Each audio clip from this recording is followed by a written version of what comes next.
Okay.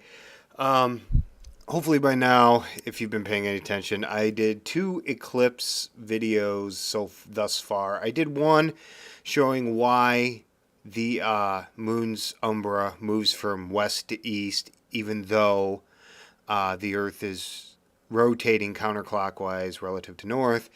But this doesn't affect the moon rising in the east at all. And I used orbital velocity of the moon, its average orbital velocity in its orbit, and the rotational speed of the Earth about its axis. All right, and I got some shit saying neither of those numbers matter, and I'm not talking about the flat earthers here. I'm talking about from people who just didn't understand it. So I went and I did a second video where I actually showed you in great detail where I got those numbers from using Newton's laws and Kepler's. So, but there's a way to check to see if what I did is even remotely close to reality. All right. This first map here, that's where I pulled it from, the greatamericaneclipse.com. I like this map because it gives the path of totality relative to universal time, so you don't have to worry about flipping time zones. Even though it does have Central Daylight and Mountain Daylight and Pacific Daylight on it. And so I'm going to use this map to do a segment of the transit across the United States. And my point of doing this is to see if the amount of time it takes for the shadow to move is in any way correlated with the orbital velocity of the moon in its orbit and the rotational speed of the Earth. And I'm going to use Goreville, Illinois, as my reference point in latitude, which is 37.6 degrees. All right. So I went to Google Earth and I drew a line segment from the western border of Nebraska to the northwestern border of South Carolina, where the path of totality is going to be. I put Goreville, Illinois on a map right there for you, and that's at 37.6 degrees latitude. It's slightly higher than the line there, and I'm going to use this for all my equations.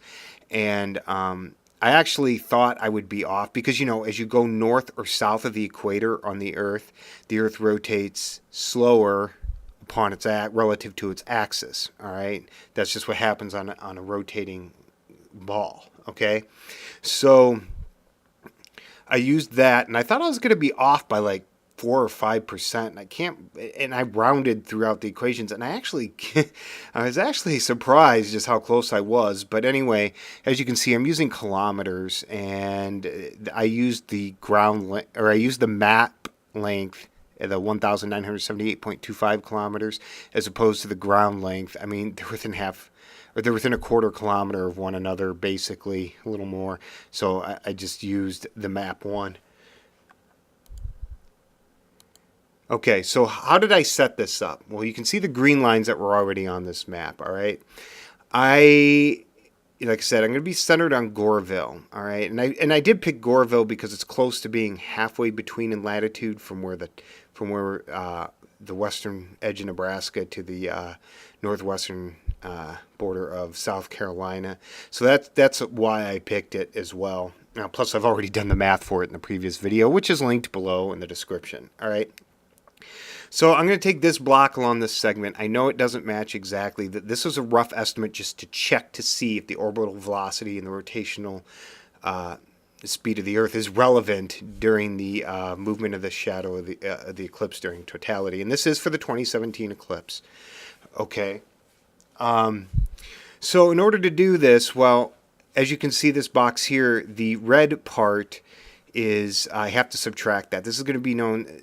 I put the black border around in between. It's close. It's not exact, but it's closer to exact where the path of totality is.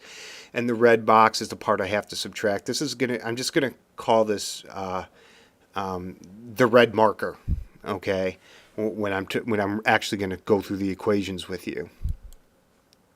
All right, and I did this one here because I'm gonna have to add the part that's in red here that goes to the South Carolina border, but that's going to be referred to as the green marker. I'm going to switch it to green here. I thought I did that, but I guess I didn't.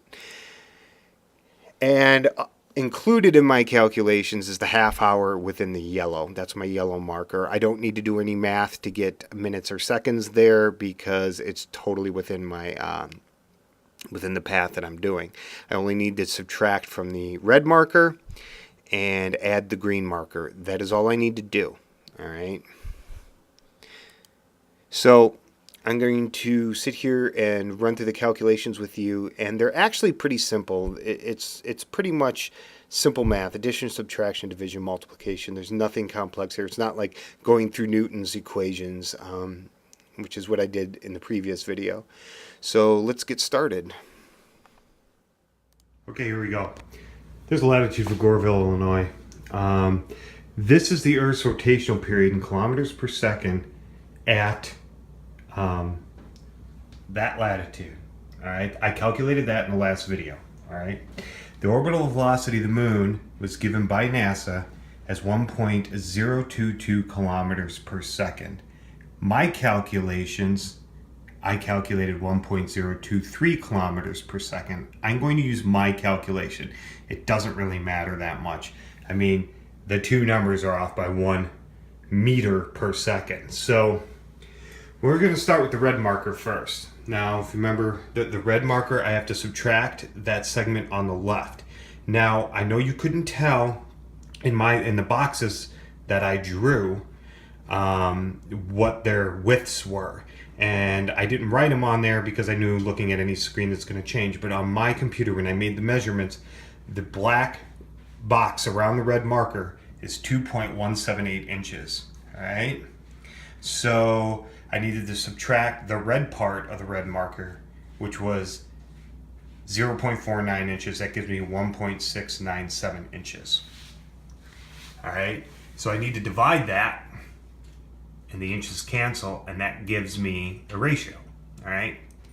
Now I multiply that by 15 minutes because there is a 15-minute interval between the in the black box on the red marker. It's 15 minutes in between those two green lines. And the same thing is going to hold true of the green marker. I'll just run through the calculations on that one quicker. Okay, so that's why we multiply it by 15 minutes. And we get 11.69 minutes. Okay, the green marker, I had to do something similar. All right. So we do our division. Units drop, we get half. Now it doesn't really matter if I subtracted the green part of the green marker or the part not in the green part but within the black box, because it's equal to half anyway. So 0.50 is 1/2. So I still need to multiply that by 15 and I get 7.5 minutes. Now I add those two together, 11.69 and 7.5, with what was in between the yellow marker I didn't need to do math on because I'm including the entire thing, which is 30.00 minutes. And I add all three of those up and I get 49.19 minutes. Okay, so I got rid of NASA's calculation because I'm using mine. I added that line segment you saw in the Google Earth image, which came out to 1,978.25 kilometers, okay? So the moon will take 49.19 minutes to cross the line segment, all right, which is 2,951.4 seconds. How did I get that? Well, I just converted minutes to seconds. 60 times the minutes gives you 2,951.4 seconds because I want my ultimate number to be in kilometers per second. All right, so now I take my line segment value, all right? Now I divide it by the amount of seconds it's going to take to transit that line segment, and I get the velocity of the moon shadow moving over the surface of the Earth at 0.670 kilometers per second. All right, well, now how do I check that? That's my number just from drawing on maps and measuring from maps. Now I take my orbital velocity of the moon and I subtract it from the rotational period of the Earth at 37.6 degrees latitude, and I get 0.656 kilometers per second. Those numbers are extremely close. All right? So my margin of error is only 2.1%. So, like I said, I was expecting 4 to 5% because I was basically drawing boxes on a map and using kind of like the middle latitude, but I'm still close. So what this tells us is that the orbital velocity of the moon relative to the rotational period of the Earth is what makes the moon's shadow during an eclipse move from west to east. Okay? Even though the moon still rises in the east and sets in the west just as the sun does. All right? So you got to remember that during an eclipse, you have a shadow moving over a planet. All right? The moon is really far out there. All right? But I hope that this calculation helps clear things up for you.